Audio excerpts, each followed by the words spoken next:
नमस्तुभ्यं श्रीगुरुचरणकमलेभ्यो नमः। गुरुर्ब्रह्मा गुरुर्विष्णु गुरुदेवो महेश्वरा, गुरु साक्षात् परम ब्रह्म तस्मै श्री गुरुवे नमः। हम लोग भज गोविंदम जो भगवान आदि शंकराचार्य जी का लघु ग्रंथ है उस पर विचार कर रहे हैं। आज 12वां श्लोक और 13वें श्लोक पे विचार करेंगे, तो हमारे संग आप भी पढ़िए। भज गोविंदम गोविंदम भज मूढ़मते, भज गोविंदम गोविंदम भज मूढ़मते।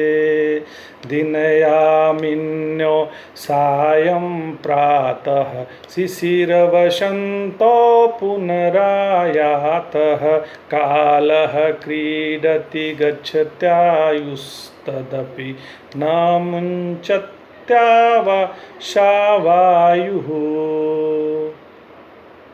भज गोविंदम गोविंदम भज मूढ़मते। भगवान आदि शंकराचार्य जी कह रहे हैं, दिनयामिन्यो सायं प्रातः, दिन और रात, शाम और सुबह, सर्दी और बसंत बार बार आते जाते रहते हैं। तो समय होगा तो वो काल आ ही जाएगा।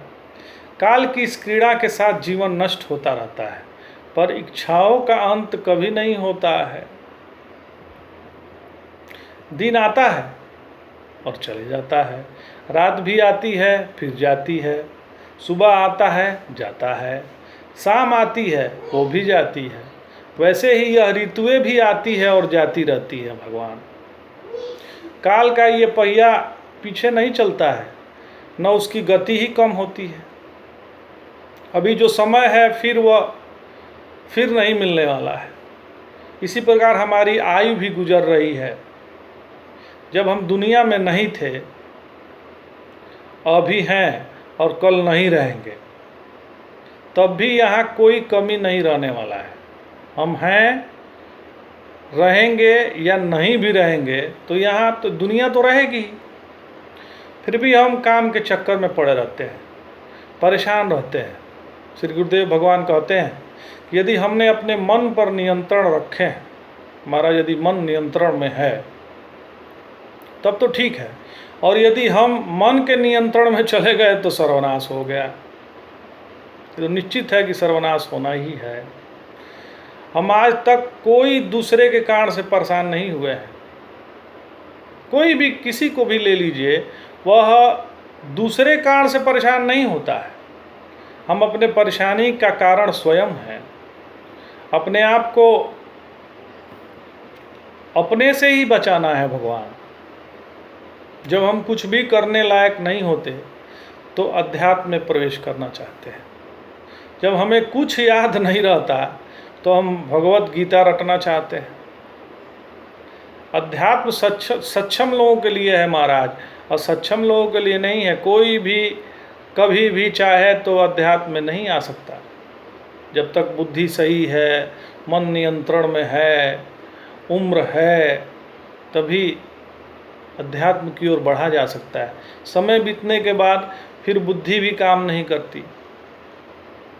महाभारत का जब सीरियल आता है, आजकल देखते होंगे टीवी पे, तो जैसे ही शुरू होता है तो अंधकार से आवाज़ आती है, मैं समय हूँ, मैं काल हूँ, मेरे सामने सब कुछ होता है पर मुझे कुछ नहीं होता।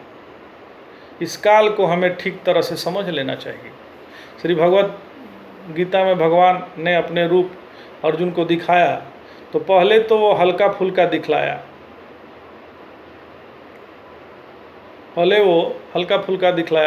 तो अर्जुन को अच्छा लगा। पर जब विराट रूप दिखलाया तो फिर वह स्वस्थ भी परमात्मा और रोगी भी परमात्मा, दोस्त भी परमात्मा, दुश्मन भी परमात्मा है, जीवित भी परमात्मा है, मृत्यु भी परमात्मा है, देव भी परमात्मा है, राक्षस भी परमात्मा है।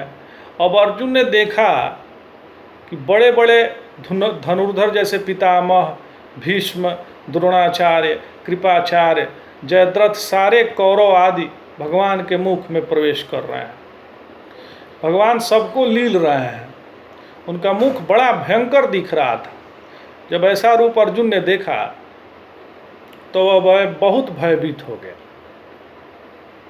फिर वह भगवान से कहने लगा, अख्या ही में को भवानुग्रहो नमस्तु ते देववर प्रसिद्ध विज्ञातुमिच्छामि भवन्तमाद्यम नहि प्रजानामि तव प्रवृत्ति।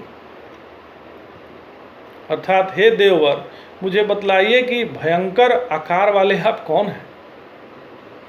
देवों में प्रधान आपको नमस्कार हो, आप कृपा करें। सृष्टि के आदि से होने वाले आप परमेश्वर को मैं भली प्रकार जानना चाहता हूँ, क्योंकि मैं आपकी प्रवृत्ति और चेष्टा को नहीं समझ रहा हूँ। यहाँ श्री भगवान कहते हैं कि कालोस्मि लोक क्षय कृत प्रविद्धो लोकान क्षमा हर्तुमिह प्रवृत्तः ऋते अपि त्वां न भविष्यन्ति सर्वे ये अवस्थिताः प्रत्यनीकेषु योद्धाः। अर्थात हे अर्जुन, मैं भूमि के भारभूत जितने प्राणी हैं उनको विनाश करने वाला प्रचंड काल हूँ। यह 11वें अध्याय में आता है, ये 32वां श्लोक है। यहाँ कह रहे हैं भगवान कि यहाँ इकट्ठे हुए जनों के विनाश के लिए प्रवृत्त हुआ। जो भी यहाँ इकट्ठे हैं उनका विनाश के लिए यहाँ प्रवृत्त हुआ हूँ। मैं स्वयं प्रतिपक्ष की सेनाओं में अवस्थित दुर्जय भीष्म आदि सभी तुम्हारी प्रवृत्त न होने पर भी जीवित नहीं रहेंगे। भगवान स्वयं काल है। एक होता है वस्तु और दूसरा होता है उसका नाप। जैसे वस्तु पृथ्वी है तो किलोमीटर मीटर यह नाप है, वस्तु सोना है तो उसका नाप ग्राम है। तो काल हो गए परमात्मा, और उसे नापने के लिए हमने मिनट, घंटा, दिन, रात, ऋतुएं, वर्ष आदि रखा है। हालांकि काल को नापना असंभव है, फिर भी हम नापाक कोशिश करते हैं। हमें इससे परे जाना है। काल के दूसरे स्वरूप पर विचार करते हैं। एक बीज जमीन पर गिरा, एक बीज, छोटा बीज जमीन पर गिर गया। यदि अनुकूल वातावरण हुआ, वर्षा हुई, तो वह बीज अंकुरित हो गया, धीरे धीरे बड़ा हुआ, फिर वह वृक्ष का रूप ले लिया, उसके पत्ते भी आ गए, उसमें फूल उत्पन्न हुए, फिर फल उत्पन्न हुआ, फिर वह फल पक गया। जब वह पूरी तरह से पक गया तो वह जमीन पर गिरा, धीरे धीरे सड़ने लगा और धीरे धीरे मिट्टी में मिल गया। यह जो भी घटना घटी, यह जिस शक्ति के कारण हुआ, वह परमात्मा काल है। अब हम अपने को किसके साथ रखे हैं? देह के साथ, या देह में जो परिवर्तन हो रहा है उसका जो कारण स्वरूप है उसके साथ। यदि हम उस तत्व के साथ हैं जिसके कारण से यह देह जो एक बिंदु से पैदा हुआ और धीरे धीरे बढ़ने लगा, पहले शिशु हुआ, फिर कुमार हुआ, फिर यौवन हुआ, और फिर अधेड़ हुआ, फिर बूढ़ा हुआ, इस सब का जो आधार है, जिसके कारण से सभी परिवर्तन संभव है, वही तत्व काल है। हमारा शरीर बदलता रहता है, पर हम तो जो के त्यों हैं महाराज। भगवान भाष्यकार अपने आत्म पूजा में कहते हैं, आत्मा त्वं गिरिजामती ही सहचरा प्राणा शरीरगृहम पूजा ते विषयोपभोग रचना निद्रा समाधि स्थिति ही सचारः पद्योपदीक्षिण क्षिण विद्धि स्तोत्राणि सर्वागिरो यद्यत् कर्म करोमि तत्तखिलम संभो तवाराधनम। हे शंभु, भगवान आदि शंकराचार्य जी कह रहे हैं, हे शंभु, तुम मेरे आत्मा हो, बुद्धि पार्वती है, प्राण आपके गण हैं, शरीर आपका मंदिर है, सभी विषय भोगों की रचना आपकी पूजा है, और निद्रा समाधि है। मेरा हलन चलन आपकी परिक्रमा है, मेरे सभी शब्द आपके स्तोत्र हैं, और इस भांति मेरी सभी क्रियाएं आपकी आराधना रूप बने, यही प्रार्थना करते हैं भगवान शंकराचार्य जी भगवान शिव से। श्री गुरुदेव भगवान यहाँ कहते हैं कि हम कुछ भी करें उसका परिणाम दो ही होता है, या तो हम जीतते हैं या तो हम हारते हैं। यदि हम जीतेंगे तो सुख होगा, हारेंगे तो दुख होगा। पर इन दोनों अवस्थाओं में यदि हमारा मन का संतुलन रहता है, मन पर संतुलन बना रहता है और हमारे अंतःकरण पर कोई संस्कार निर्माण नहीं होता, तो ऐसा संस्कार रहित मन, जिसका मन बना रहता है, वह आनंद में जी रहा है। दुनिया में दोस्त दुश्मन निर्माण करना ठीक नहीं है। ना काहूँ से दोस्ती और ना काहूँ से बैर, सबका नियंता तो भगवान ही है।